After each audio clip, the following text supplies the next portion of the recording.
Nasledstvo svetih. Dar od Gospoda.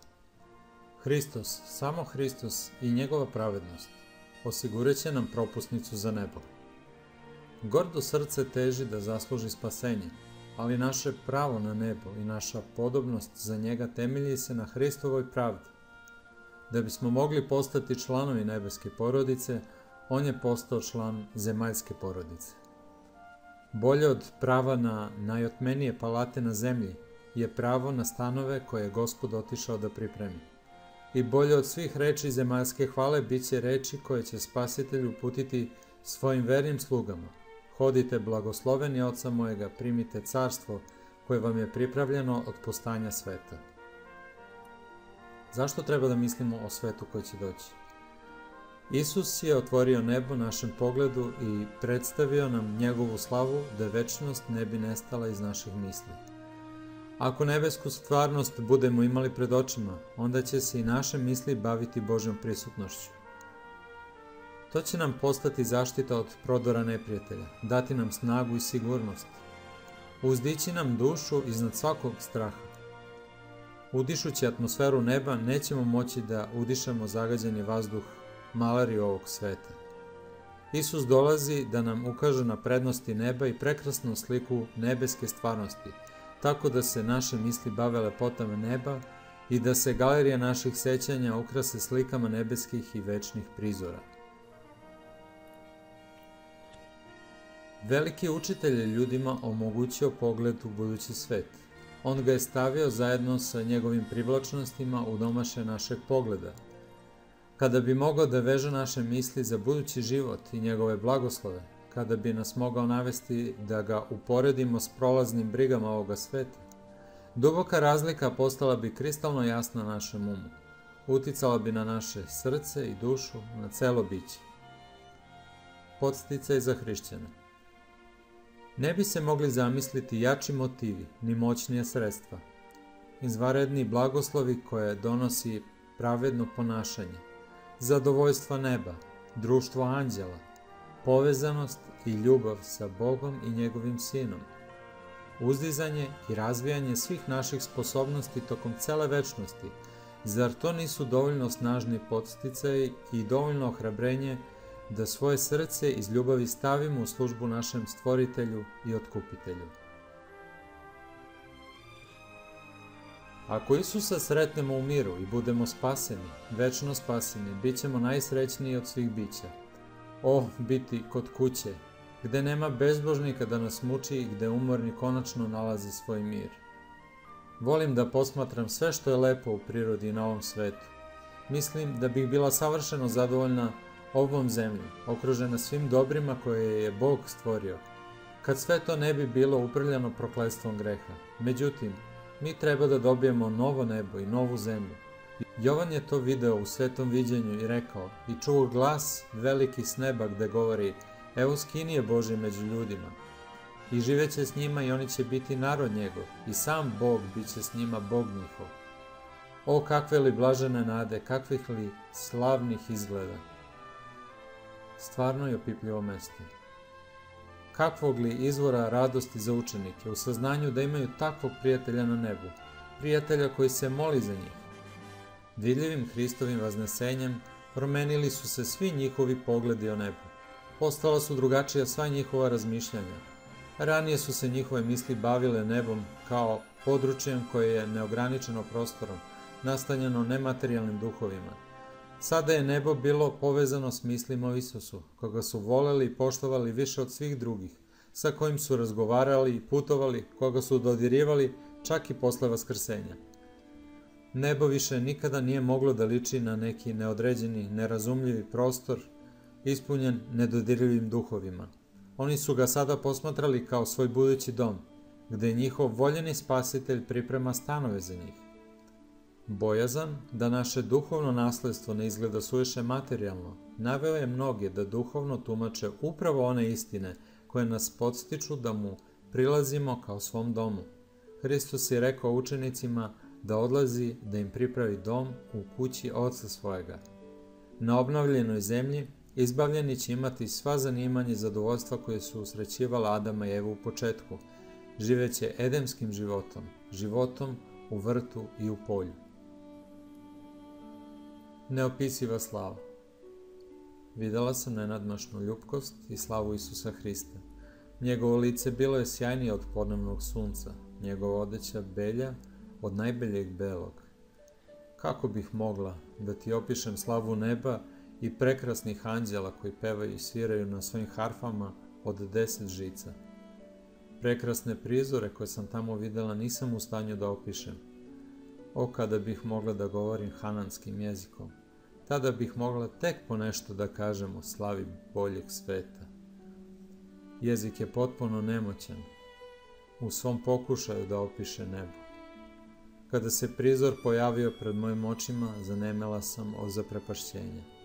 Ponesena nenadmašnim sjajem i savršenom slavom, spustila sam pero i uzviknula: o, kakve li ljubavi, kakve li beskrajne ljubavi! Ni najuzvišeniji jezik nije u stanju da opiše slavu neba ili beskrajne dubine Spasiteljeve ljubavi. Ljudski jezik je nesposoban da opiše nagradu pravednih. To će biti moguće samo onima koji je budu videli. Nijedan ograničeni um ne može da shvati slavu Božjeg raja. Kada bismo samo jednom videli nebeski grad, nikada više ne bismo poželeli da se vratimo na zemlju. Potoci, brežuljci i drveći. Tu smo videli drvo života i Božji presto. Od prestola je tekla čista reka vode života, a sa obe strane reke bilo je drvo života. Sa jedne strane reke raslo je stablo drveta, ali i sa druge strane reke bilo je stablo drveta, oba od čistog, providnog zlata. Isprva sam mislila da sam videla 2 drveta. Pogledala sam ponovo i videla da se pri vrhu sjedinjuju u jedno drvo. Prema tome bilo je to drvo života sa obe strane reke života. Njegove grane su se savijale do mesta gde smo stajali, a plodovi su bili predivni. Činilo se da su od zlata pomešanog sa srebrom. Tamo su potoci koji večno žubore, bistri kao kristal, a na njihovim obalama uznihalo drveće koje baca svoje senke na staze prosečene za otkupljene gospodnje. Tamo se prostrane ravnice pretvaraju u prekrasne brežuljke i planine Božje uzdižu svoje veličanstvene vrhunce. I na tim spokojnim ravnicama pokraj tih živih voda Božji narod, koji je tako dugo bio putnik i došljak, naći će svoj dom. Cveće, voće i životinje. Videla sam drugo polje puno svakovrsnog cveća i uzviknula: ono nikada neće uvenuti. Zatim sam videla polje visoke trave, prekrasne po izgledu. Bila je živo zelena sa zlatnim i srebrnim prelivima, dok se ponosno talasala u slavu cara Isusa. Zatim smo ušli u polje prepuno svih vrsta životinja, lavova, jaganjaca, leoparda, vukova koji su živeli u savršenoj slozi. Prošli smo kroz njihove redove i oni su nas miroljubivo sledili. Ušli smo zatim u šumu, ali ne u mračnu šumu kakve su ovdašnje, ne, već svetlu i iznad svega veličanstvenu. Grane drveća njihale su se tamo amo i mi smo svi povikali: mi ćemo spokojno boraviti u pustoši i spavati u šumi. Prošli smo kroz šumu putujući prema brdu Sionu. Na brežuljku se nalazio prekrasan hram. Svakovrsno drveće bilo je posađeno oko hrama da ulepša mesto: šišmir, bor, jela, palma, mirta, nar, a i smokva se savijala pod teretom svojih ranih plodova. Sve je to činilo da mesto izgleda još uzvišenije. Videla sam i sto od čistog srebra. Bio je dug mnogo kilometara, ali su naše oči mogle da ga sagledaju. Videla sam plodove drveta života, manu, bademe, smokve, nar, grožđe i svakovrsno drugo voće. Zamolila sam Isusa da mi dozvoli da jedem toga voća. Životna snaga večne mladosti. Svi su izašli iz svojih grobova, isti po visini kao kada su sišli u grob. Adam, koji stoji usred vaskrslog mnoštva, veličanstvenog rasta i dostojanstvenog izgleda, ipak je nešto niži od Sina Božjeg. On se upadljivo razlikuje od ljudi posljednjih naraštaja. I po tome se vidi koliko se ljudski rod izrodio, izopačio. No, svi ustaju u svežini i životnoj snazi večne mladosti. Pristup drvetu života u vraćenom Edemu omogućit će otkupljenima da uzrastu do pune visine pripadnika ljudskog roda u njihovoj prvobitnoj slavi. Da Adam prilikom stvaranja nije dobio 20 puta više životne snage od ljudi sadašnjeg vremena, ljudski rod bi, uzimajući u obzir njegovu sadašnju naviku da krši prirodne zakone, već davno izumro. Niko se neće umarati, niti će želeti predah. Nikome neće dotužiti da izvršava Božju volju ili da slavi njegovo ime. Uvek ćemo osjećati svežinu jutra i ona nikada neće prestajati. Sticanje znanja neće umarati niti iscrpljivati snagu. Nebo će biti puno zdravlja. Sreća je osigurana.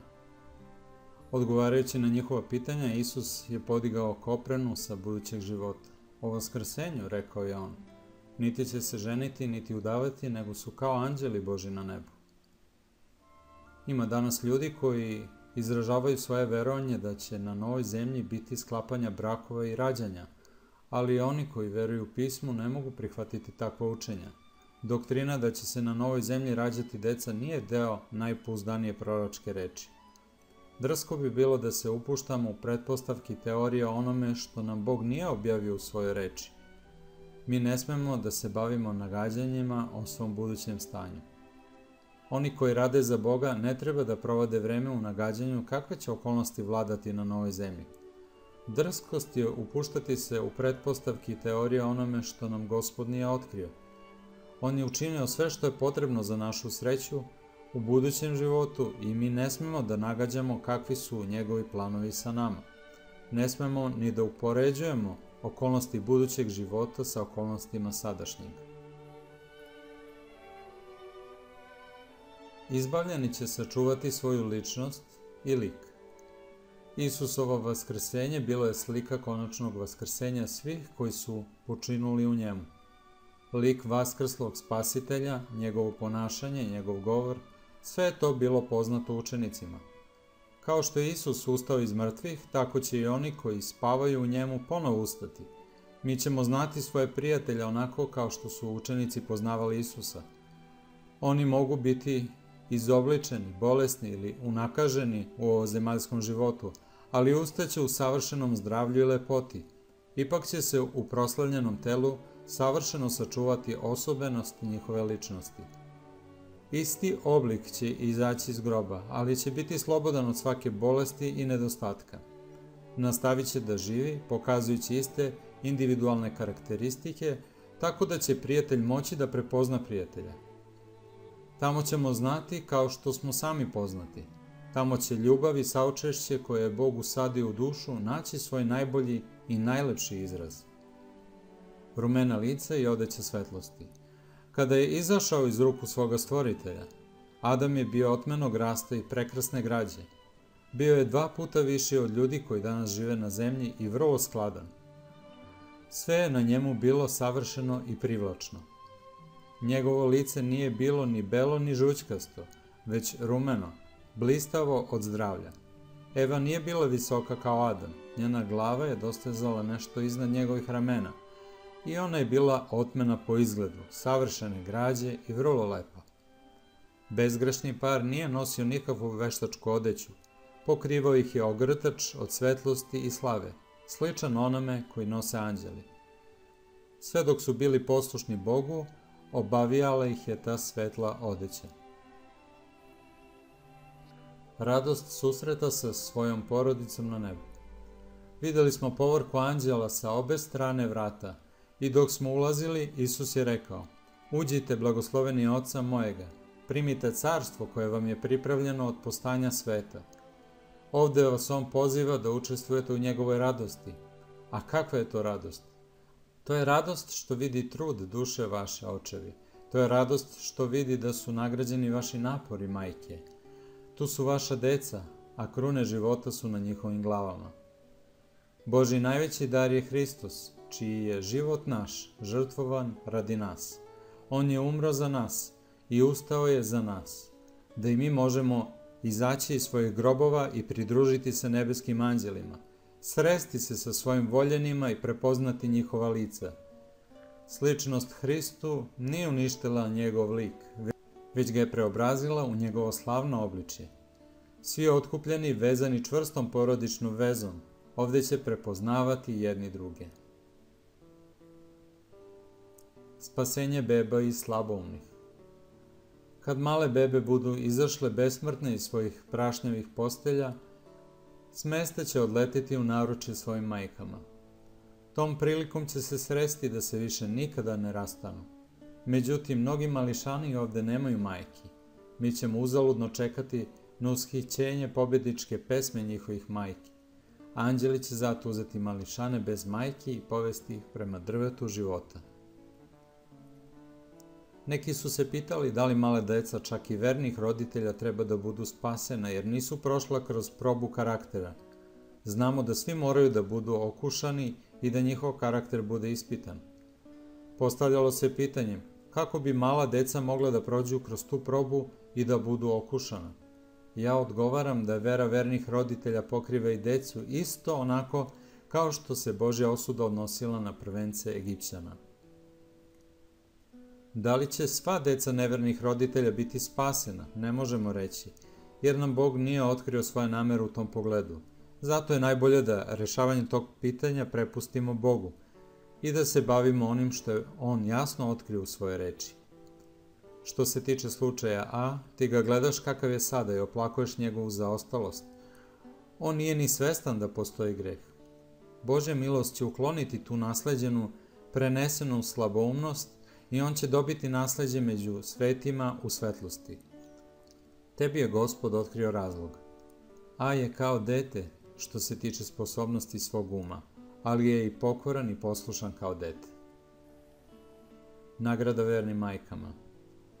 Kada sud bude otpočeo i knjige se otvorile, kada veliki sudija bude izrekao svoje dobro slugo, dobri verni, kada krune besmrtne slave budu stavljene na glavu pobednika, mnogi će pred očima celog okupljenog svemira podići svoje krune, pokazujući na svoje majke i reći: milošću Božjom ona je učinila od mene ono što sam sada. Njena uputstva, njene molitve donele su mi blagoslov večnog spasenja. Božji anđeli će za večnost sačuvati imena majki, čiji su napori zadobili njihovu decu za Isusa Hrista. Nagrada onima koji su zadobili duše za Hrista. Kad otkupljeni budu stajali pred Bogom, mnoge dragocene duše javit će se kad budu prozvana neka imena i kazati da su zahvaljujući njihovim vernim, strpljivim naporima, molitvama i ozbiljnim nagovaranjima potražili utočište u Hristu. Na taj način će primiti svoju nagradu oni koji su u ovom svetu sarađivali sa Hristom. Kada se vrata onog veličanstvenog grada na visini budu pokrenula na svojim blistavim šarkama i kada narodi koji su održali istinu budu ulazili, na njihove glave će biti stavljene krune slave, a oni će čast i slavu i veličanstvo pripisati Bogu. I tom prilikom neki će doći k vama i kazati: da nije bilo reči koje ste mi ljubazno uputili, da nije bilo vaših suza i molitava i usrdnih napora, ja nikada ne bih video cara u njegove lepoti. Kakve li nagrade! Kako su beznačajne ljudske pohvale u ovom zemaljskom prolaznom životu kada se uporede sa beskreno velikom nagradom koja očekuje verne u budućem večnom životu. Naš karakter ostaje nepromenjen. Ako želite da budete pravednik na nebu, prvo morate da postanete pravednik na zemlji. Karakterne osobine koje pokazujete dok ste živi nećete promeniti posle smrti ili vaskrsenja. Vi ćete izaći iz groba sa istim osobinama koje ste pokazivali u svom domu ili društvu. Isus neće menjati karaktere prilikom svog dolaska. To delo preobraženja mora da se obavi sada. Svojim svakodnevnim životom mi određujemo svoju večnu sudbinu. Karakterne mane moramo da prepoznamo i da ih sada pobedimo Hristovom milošću. Mi moramo izgraditi skladan karakter dok smo još ovde, dok još traje vreme milosti, da bismo mogli da se pripremimo za nebeske stanove. Nebeska spokojna i prijatna atmosfera. Mir i sklad nebeskih dvorova ne smeju da budu poremećeni prisutnošću nekoga ko je grub ili neljubazan. Na nebu je sve plemenito i uzvišeno. Svi se trude da zadovolje interese drugih i da ih učine srećnima. Niko ne pokušava da gleda samo na sebe ili da se stara samo o sebi. Najveća radost svih svetih bića je da uživaju u radosti i sreći onih koji žive oko njih. Izgledalo mi je da sam se našla na mestu gde vlada sveopšti mir, gde se nikada neće razbuktati olujni zemaljski sukobi, na nebu, u carstvu pravednosti u kojem su otkupljeni svi sveti, čisti i blagosloveni, 10.000 puta 10.000 i 1.000 i svi žive i hode u srećnom, čistom prijateljstvu, hvaleći Boga i jagnje koje sedi na prestolu. Njihovi glasovi su u savršenom skladu. Oni nikada nisu ožalostili jedni druge. Knezovi neba, upravitelji tog moćnog carstva, takmiče se samo u onome što je dobro. Trude se da jedni druge učine srećnima i radosnima. Najveći tamo najmanje ističe sebe, a najmanji je najveći u svojoj zahvalnosti i bogatstvu ljubavi. Tamo nema mračnih zabluda da zamagle razum. Istina i znanje, jasno, moćno i savršeno, proterali su svaku nedoumicu i ni tračak sumnje ne baca svoju tamnu senku na njihove srećne stanovnike. Nikakvi glasovi prepirke ne narušavaju slatki i savršeni mir neba. Njegovi stanovnici ne poznaju tugu, ni žalost, ni suze. Sve je u savršenom skladu, u savršenom redu i u savršenom sjaju. Nebo je dom gde saučešće živi u svakom srcu i izražava se u svakom pogledu. Tu ljubav vlada. Nema elemenata nesloge, nema nesuglasica, ni sukoba, ni ratovanja rečima. Nema iskušenja i nema greha. Nikakvo drvo poznanja dobra i zla neće pružati priliku za kušanje. Nikakvog kušača nema tamo, nikakve mogućnosti za zlo. Čula sam pobedonosne uzvike anđela i otkupljenih svetih, koji su odjekivali kao 10.000 muzičkih instrumenata, zato što više nema Sotone da ih muči i kuša i zato što su stanovnici drugih svetova oslobođeni njegove prisutnosti i njegovih iskušenja. Veza sa Ocem i Sinom. Božji narod ima prednost da održava stalnu vezu sa Ocem i Sinom. Mi ćemo ga gledati licem k licu, bez vela koji bi nam zaklanjao vidik. Mi ćemo zauvek stanovati s njim i uživati u svetlosti njegovog dragog lica. Moje srce ubrzano kuca od radosti kada se toga setim. Nebo je tamo gde je Hristos. Nebo ne bi bilo nebo za one koji vole Hrista, kad njega ne bi bilo tamo. Između Boga i vaskrslih pravednika postojaće bliska i nežna veza. Stavljajući pred noge otkupitelja krune koje je on stavio na naše glave, udarajući u svoje zlatne harfe, mi ćemo celo nebo ispuniti hvalom onome koji sedi na prestolu. Ako u toku ovog života budu verni Bogu, oni će konačno gledati njegovo lice i ime njegovo biće na čelima njihovim. A u čemu je sreća neba ako ne da gledamo njegovo lice? Koja bi veća radost mogla da padne u deo grešniku, spasenom Hristovom milošću, nego da gleda lice Božje i da njega upozna kao svoga Oca? Druženje sa anđelima i vernima iz svih vekova. Svaka će spasena duša saznati kakvu su službu u njenom životu obavljali anđeli.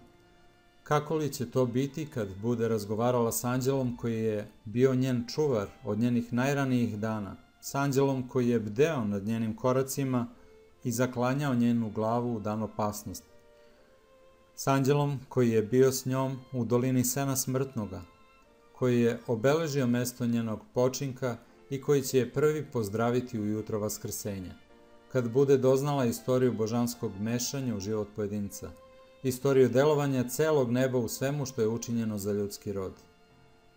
Nećemo nikada doznati od kojih opasnosti, vidljivih i nevidljivih, smo bili sačuvani posredstvom anđela, sve dok u svetlosti večnosti ne budemo sagledali Božje proviđenja. Ljubav i saučešće koje je sam Bog usadio u dušu naći će tamo najbolju i najlepšu primenu. Čista veza sa svetim bićima, skladan društveni život sa blaženim anđelima i vernima iz svih naraštaja, koji su oprali svoje haljine i ubelili ih u krvi jagnjetovoj. Sve te veze koje sjedinjuju svu čeljad i na nebesima i na zemlji. Sve to doprinosi nepomućenoj sreći otkupljenih. Svedočenje bezgrešnim bićima. Sin čoveči nije došao da mu služe, nego da služi. Ono što je radi ovde, Hristos radi i gore, a naša nagrada za rad s njim u ovom svetu biće veća sila i uzvišenija prednost da s njim radimo i u svetu koji će doći. Vi ste moji svedoci, veli Gospod, i ja sam Bog. To ćemo biti i u večnosti. Zašto je bilo dozvoljeno da velika borba traje vekovima? Zašto Sotona nije prestao da postoji čim se pobunio? Bilo je to zato da bi i svemir mogao da se uveri da Bog pravedno postupa prema zlu, da bi greh mogao biti zauvek osuđen. U planu spasenja postoje visine i dubine koje ni sama večnost neće istražiti, čuda u koja i anđeli žele zaviriti. Samo su otkupljeni, među svim stvorenim bićima stekli vlastito iskustvo u stvarnoj borbi sa grehom. Oni su uradili s Hristom i više i od samih anđela upoznali zajednicu njegovih muka. Zar nemaju oni šta da kažu o nauci spasenja, nešto što bi koristilo i bezgrešnim bićima? Hvaliti Boga bogatim, melodičnim zvucima. Tamo će biti muzike i pesme, takve muzike i pesme kakve osim u viđenjima koje je Bog dao nijedno smrtno uho nije čulo, niti zamislio. Pesma koju će izbavljani pevati, pesma njihovog iskustva, objavljivaće Božju slavu. Velika su i divna dela Tvoja, Gospode Bože Svedržitelju. Pravedni su istiniti putevi Tvoji, care svetih. Ko se neće pobojati Tebe, Gospodi, proslaviti ime Tvoje, jer si Ti jedan svet. Postoji jedan anđeo koji uvek vodi, koji prvi udara u harfu i prvi daje ton, a zatim se svi pridružuju bogatoj savršenoj muzici neba. Ona se ne može opisati, to je melodija nebeska, božanska. Ne kao čovek bola, već kao slavan i pobednički car stajeći na Maslinskoj gori, dok će se jevrejski uzvici Aliluja mešati sa neznabožačkim Osana, a glasovi spasenih kao moćne vojske sliti se u pokliču krunišite ga gospodara nad gospodarima. Istraživanje riznica svemira. Kako li će se područje istraživanja tada otvoriti za nas, kada bude uklonjena koprena koja sada zamračuje naš vidik, kad naše oči ugledaju svet lepote koji sada letimice gledamo mikroskopom, kad budemo gledali slavu nebesa koju sada izdaleka posmatramo teleskopom, kad bude uklonjen zlokoban uticaj greha, kad se cela zemlja pojavi u krasoti Gospoda Boga našega. Tada će svaki istraživač nauke moći da čita izveštaje o stvaranju, a da ne otkrije ništa što bi ga podsetilo na zakon zla. Moći će da sluša muziku glasova prirode i da ne otkrije ni jednu notu tugovanja, ni jedan prizvuk žalosti. Božja deca će moći da istražuju sve riznice svemira. S neizrecivim uživanjem mi ćemo učestvovati u radosti i mudrosti bezgrešnih bića. Na raspolaganju će nam stajati blaga stečena u toku mnogih vekova razmišljanja o delima Božjih ruku. Neometeni smrtnošću, vinuće se neumornim letom u daleke svetove, u svetove koji su bili obuzeti bolom dok su gledali ljudske jade i odjekivali pesmama kada bi čuli vest o nekoj otkupljenoj duši. Nezamagljenim pogledom posmatraće slavu stvaranja, sunaca i zvezda i sistema koji po redu koji im je određen kruže oko Božjeg prestola. I na svemu od najmanjega do najvećega napisano je Stvoriteljevo ime i na svima se vidi bogatstvo njegove moći. Prikaz svete istorije. Otkupljeno mnoštvo će putovati od sveta do sveta, trošeći veliki deo svog vremena na istraživanje tajne otkupljenja. Razmišljanje o otkupljenju obuzimaće i i srce i jezik izbavljenih u toku beskrajnih vekova. Oni će shvatiti istine koje je Hristos čeznuo da otkrije svojim učenicima, a koje oni nisu uspevali da shvate, jer nisu imali dovoljno vere. Iz večnosti u večnost stalno će se pojavljivati nova otkrivenja o savršenstvu i slavi Isusa Hrista. U toku svih beskrajnih vekova njegove verne sluge iz njegovih riznica iznosit će blaga, nova i stara. Tada će mu biti otkriven tok velikog sukoba koji je izbio pre početka vremena. Sukoba koji će se završiti tek kada vreme istekne. Istorija nastanka greha, smrtonosnih prevara zbog njegovog izopačenog delovanja, istorija istine koja je, ne skrećući sa vlastitog pravog puta, susrela zabludu i pobedila je. Sve će to biti objavljeno. Koprena koja je bila stavljena između vidljivog i nevidljivog sveta bit će povučena u stranu i divna otkrivenja će mu biti data. Čak i kada bude došao kraj zemaljskim brigama, patnjama i iskušenjima, čak i kada bude uklonjen njihov uzrok, Božji narod će uvijek imati jasno i pravilno shvatanje o ceni koja je bila plaćena za njegovo spasenje. Naš otkupitelj će uvijek nositi ožiljke svoga raspeća. Na njegovoj ranjenoj glavi, na njegovim slabinama, na njegovim rukama i nogama ostaće jedini tragovi surovog dela koje je greh obavio. Objašnjenje životne nedaće. Tada će biti objašnjene sve teškoće u životnom iskustvu. Tamo gde smo gledali samo zbrku i razočarenje, osujećene namere i izjalovljene planove, vidjet će se velika, vrhunska, pobedonosna namera, božanski sklad. Tamo će nas Isus voditi obalama žive reke koja teče od Božeg prestola i objašnjavati nam tamne trenutke kroz koje nas je na ovoj zemlji provodio da bi usavršio naš karakter. Sve što nas je zbunjivalo u Božjem proviđenju bit će nam objašnjeno u svetu koji će doći. Sve što smo tako teško shvatali dobit će tada pravo objašnjenje. Tajne milosti će nam se razjasniti. Tamo gde su naši ograničeni umovi videli samo zbrku i izneverena obećanja, vidjet ćemo najsavršeniji i najlepši sklad. Znaćemo da je beskrajna ljubav naručila iskustvo koje nam je izgledalo najteže. I kada prepoznamo nežno staranje onoga koji čini da sve što se događa bude na naše dobro, radovat ćemo se neizrecivom radošću i biti puni hvale. Plodovi svakog dobrog dela. Tamo će svi koji su nesebično radili gledati plodove svoga rada. Tamo će se vidjeti ishod svakog ispravnog načela i plemenitog dela. Nešto od toga vidimo već ovde, ali kako malo rezultata svoga rada vidi u ovom životu onaj koji obavlja najplemenitije delo u svetu. Koliko nesebično i neumorno rade za one koji nikada neće vidjeti ni upoznati. Roditelji i učitelji odlaze na svoj poslednji počinak, a sve što su u životu radili izgleda uzaludno. Oni ne znaju da je njihova vernost otpečatila izvore blagoslova koji nikada neće prestati da teku. Samo su u veri gledali da će deca koji su vaspitavali postati blagoslov i nadahnuće za svoje bližnje i da će se njihov uticaj umnogostručiti. Mnogi poslanik upućuje svetu vesti pune sile, nade i hrabrosti, reči koje nose blagoslov srcima u svakoj zemlji, ali on koji radi sam i nepoznat, malo zna o njihovim plodovima. Tako da se darovi daju, tereti nose, posao obavlja. Ljudi seju sema od kojeg drugi iznad njihovih grobova žanju blagoslovenu žetvu. Oni sade voćke da bi drugi mogli da jedu plod. Ovde im je dovoljno što znaju da su pokrenuli sile dobra.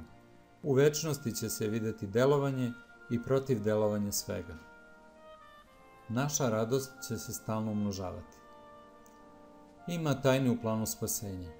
Poniženje Božeg Sina, jer se morao pojaviti u obliku čoveka. Predivna ljubav i milosrđe Oca kada nam je dao svoga Sina, koje neprestano zadivljuju čak i nebeske anđele i one koji će biti predmet izučavanja otkupljenih kroz sve vekove. Dok budu razmatrali Božje delo stvaranja i otkupljenja, nova istina će se stalno razotkrivati njihovom zadivljenom i oduševljenom umu. I dok budu sve bolje i bolje upoznavali Božju mudrost, ljubav i silu, sposobnosti njihovog uma će se stalno povećavati i njihova radost će stalno rasti. A godine večnosti dok budu prolazile, donosit će sve bogatije i slavnije otkrivenja Boga i Hrista. Kako se znanje bude umnožavalo, tako će se uvećavati i ljubav, strahopoštovanje i sreća. Što budu bolje upoznavali Boga, ljudi će se sve više diviti njegovom karakteru. I kada Isus bude pred njima otvarao riznice otkupljenja i zadivljujuća postignuća u velikoj borbi sa Sotonom, Srca otkupljenih će plamteti još vatrenijom odanošću, pa će još radosnije udarati u svoje zlatne harfe. I 10.000 puta 10.000 i 1.000 glasova sjedinjavat će se i odjekivati u moćnom horu slave. I stalno će večnost biti pred nama. Tamo će se svaka moć razvijati, svaka sposobnost povećavati, najveličanstveniji poduhvati će se preduzimati, najplemenitije težnje ostvariti, najuzvišeniji ciljevi postizati. I opet će se pojavljivati novi vrhunci da ih savladamo, nova čuda da im se divimo, nove istine da ih shvatimo, nove zamisli da pokrenu snage tela, uma i duše. Bez obzira koliko ćemo napredovati u poznanju Božje mudrosti i njegove sile, uvek će se pred nama pružati beskraj. Sva očinska ljubav koja je kanalima ljudskih srca tekla iz naraštaja u naraštaj, svi izvori nežnosti koji su se otvarali u ljudskim dušama, predstavljaju samo uski potočić prema beskrajnom okeanu kada se uporede sa beskonačnom, neiscrpnom Božjom ljubavlju. Jezik je ne može iskazati, pero je ne može opisati. Možete da razmišljate o njoj svakoga dana u životu, možete marljivo da istražujete pisma da biste je razumeli, možete prikupiti sve sile i sposobnosti koje vam je Bog dao i pokušati da shvatite ljubav i saosećanje nebeskog Oca, a ipak će se pred vama i dalje pružati beskraj. Vekovima biste mogli da proučavate tu ljubav, pa ipak nikada ne biste potpuno razumeli dužinu i širinu, dubinu i visinu Božje ljubavi kada je dao svoga Sina da umre za svet. Ni sama večnost neće moći da je potpuno otkrije. Ceo svemir objavljuje da je Bog ljubav. Velika borba je završena, greha i grešnika više nema. Ceo svemir je čist. Potpuni sklad i radost vladaju u celom neizmernom delu stvaranja. Od onoga koji je sve stvorio teku život, svetlost i radost, ispunjavajući sve svetove u beskrajnom prostranstvu. Od najsićušnijeg atoma pa do najvećeg sveta, sve živo i neživo u svojoj nepomućenoj lepoti i savršenoj radosti objavljuje da je Bog ljubav.